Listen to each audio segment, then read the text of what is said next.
Friends, మీరు ఎప్పుడైనా బంగారం గురించి ఆలోచించారా? ఈ షైనీ లగ్జరీ మెటల్ ఎందుకంత విలువైనది అని. దాని చరిత్ర ఎప్పుడు మొదలైంది, ఇప్పుడు బంగారం ధరలు ఎందుకు ఆకాశాన్ని తాకుతున్నాయి, ఈ రోజు వీడియోలో బంగారం గురించి A to Z తెలుసుకుందాం. సో వీడియో చివరి వరకు చూసి లైక్, షేర్, సబ్స్క్రైబ్ చేయడం మర్చిపోకండి. బెల్ ఐకాన్ని కూడా ప్రెస్ చేయండి. బంగారం లేదా ఇంగ్లీష్లో గోల్డ్ అని అంటారు. ఒక రసాయన మూలికం. దీని సైంటిఫిక్ సింబల్ AU. దీన్ని లాటిన్లో ఆరం అని అంటారు, అంటే షైనింగ్ డాన్ అని అర్థం. బంగారం ఒక మెటల్. ఇది మెరుస్తూ తుప్పు పట్టని లక్షణం కలిగి ఉంటుంది. ఇది చాలా సాఫ్ట్ మెటల్, అందుకే ఆభరణాల తయారీలో దీన్ని ఇతర లోహాలతో కలిపి ఉపయోగిస్తారు.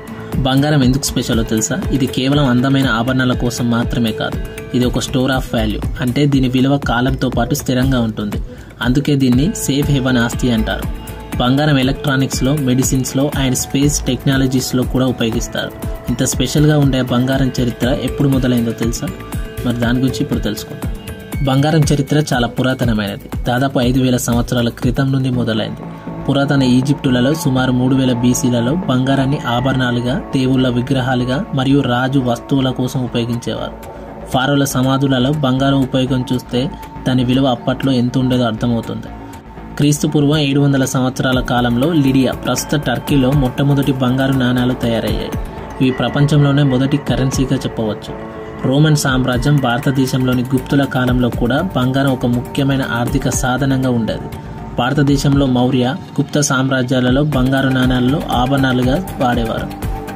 19వ శతాబ్దంలో గోల్డ్ స్టాండర్డ్ అనే విధానం ప్రపంచవ్యాప్తంగా అమల్లోకి వచ్చింది. దీని ప్రకారం కరెన్సీ విలువ బంగారంతో లింక్ చేయబడింది. కానీ 1971లో అమెరికా ఈ గోల్డ్ స్టాండర్డ్ను విడిచిపెట్టింది. అప్పటి నుండి బంగారం ధరలు మార్కెట్ డిమాండ్ను మరియు సరఫరా ఆధారంగా నిర్ణయించబడుతున్నాయి. ఇప్పుడు 2025లో బంగారం ధరలు ఎందుకు పెరుగుతున్నాయి, దీని వెనుక ఉన్న కారణాలు ఏంటో తెలుసుకుందాం. బంగారం ధరలు పెరగడానికి చాలా కారణాలున్నాయి. ఇవి ఆర్థిక మరియు రాజకీయ, మార్కెటింగ్ అంశాలతో కూడి ఉంటుంది. Inflation and decreasing of currency.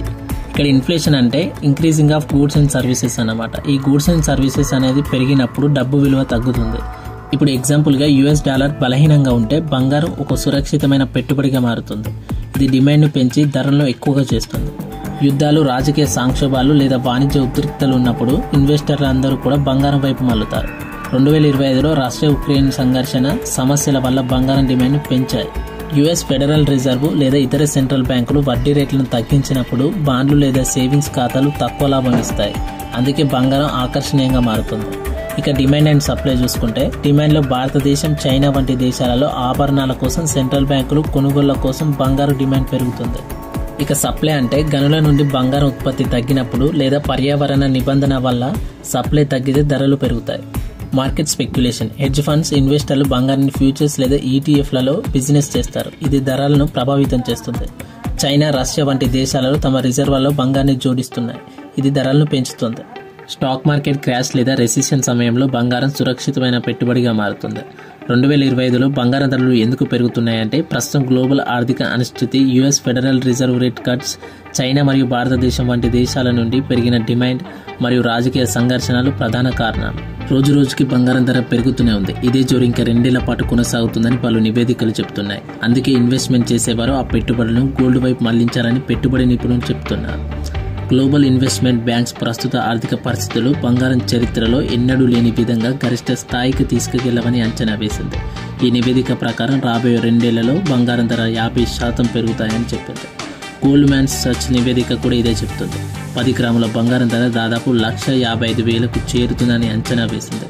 ప్రస్తుత స్థాయితో పోలిస్తే ఇది గణనీయమైన పెరుగుదలని చెప్పవచ్చు. ఇలాగే బంగారం ధర పెరుగుతూ ఉంటే వచ్చే ఏడాదికి 10 గ్రాముల బంగారం కాస్త సుమారు 1,25,000కు చేరే అవకాశాలున్నాయని పేర్కొంది. భౌగోళిక, రాజకీయ ఒత్తిళ్లు పెరిగితే 2025లోనూ బంగారం ఆగకుండా పెరుగుతుందని అన్నారు. అందుకే బంగారంలో ఇన్వెస్ట్ చేయాలని చెప్తున్నారు. ఇక బంగారంలో పెట్టుబడి ఎలా పెట్టాలి అంటే, బంగారంలో పెట్టుబడి పెట్టడానికి అనేక మార్గాలున్నాయి. మరి ఆ మార్గాలేంటి, ఎలా ఇన్వెస్ట్ చేస్తే సేఫో ఇప్పుడు తెలుసుకుందాం. భౌతిక రూపంలో బంగారాన్ని కొనుగోలు చేయవచ్చు. ఇందులో 2 ఆప్షన్స్ ఉంటాయి. మొదటిది ఆభరణాలు కొనుగోలు చేయడం, రెండోది గోల్డ్ బిస్కెట్ కొనడం. మీరు ఇన్వెస్ట్ కోసమే బంగారాన్ని కొనాలనుకుంటే మాత్రం బిస్కెట్ తీసుకోవడం మంచిది. ఎందుకంటే ఆభరణాలపై మేకింగ్ ఛార్జీలు పడతాయి. ఫ్యూచర్లో తరుగు వల్ల బంగారం బరువు కోల్పోవచ్చు. గోల్డ్ ETFలో కూడా పెట్టుబడి పెట్టవచ్చు. అందుకోసం డీమ్యాట్ ఖాతా ఉండాలి. ఇది మ్యూచువల్ ఫండ్స్ లాగే పనిచేస్తుంది. మీరు ఇందులో ఇన్వెస్ట్ చేయాలనుకుంటే మాత్రం జీరోదా, అప్స్టాక్స్ వంటి యాప్స్ని డౌన్లోడ్ చేసుకోండి. అవే యాప్స్ ద్వారా సవారిన్ గోల్డ్ బాండ్స్ను కూడా కొనుగోలు చేయవచ్చు. SGBలను భారత ప్రభుత్వం జారీ చేస్తుంది కాబట్టి భద్రత గురించి భయం అవసరం లేదు. మీరు ఏదైనా బ్యాంకుకు వెళ్ళి కూడా ఈ బాండ్స్ను కొనుగోలు చేయవచ్చు.